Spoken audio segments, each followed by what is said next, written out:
मागी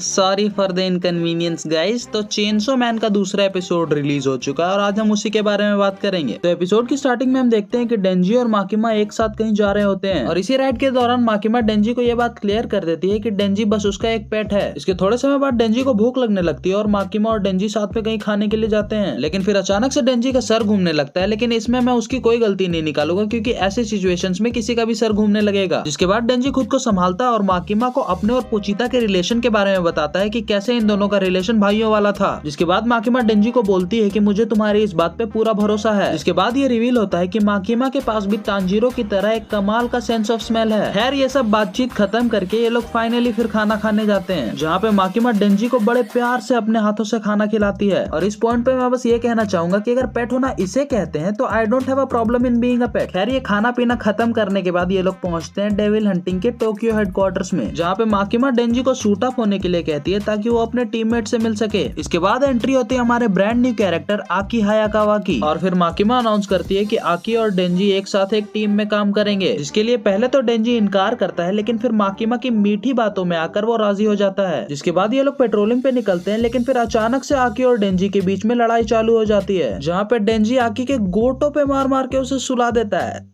आउच। लड़ाई झगड़े के बाद ये दोनों वापस से टोक्यो हेडक्वार्टर्स पहुंचते हैं, जहाँ पे माकिमा इनको ऑर्डर देती है कि तुम दोनों भी एक साथ रहोगे। और एक साथ शिफ्ट होने के बाद डेंजी की जिंदगी एकदम मस्त कट रही होती है। थोड़े दिनों के बाद इनको एक क्राइम सीन पे बुलाया जाता है, जहाँ पे एक फील्ड रहता है, जहाँ पे आकी डेंजी को ये बोलता है कि तुम इस फील्ड को मारो क्योंकि मैं तुम्हारी पावर्स को देखना चाहता हूँ। अब डेंजी ये काम कर तो देता है, लेकिन अपनी पावर्स का इस्तेमाल करके नहीं, बल्कि एक नॉर्मल सी एक्स का इस्तेमाल करके। और आकी के पूछने पर डेंजी जवाब देता है कि मैं नहीं चाहता कि किसी भी डेविल को फालतू में सफर करना पड़े। जिसके बाद आकी उससे पूछता है कि क्या तुम यहाँ पे डेविल्स को फ्रेंड बनाने आए हो। इसके बाद डेंजी उसको बोलता है कि दैट वुड बी ग्रेट, क्योंकि असल जिंदगी में उसका कोई दोस्त नहीं। लेकिन इसके तुरंत बाद हमें यह मालूम चलता है कि डेंजी मेलो ड्रामा कर रहा था और वो इसलिए ट्रांसफॉर्म नहीं हुआ क्योंकि उसके ट्रांसफॉर्मेशन से उसके फेवरेट मैगजीन्स खराब हो सकते थे।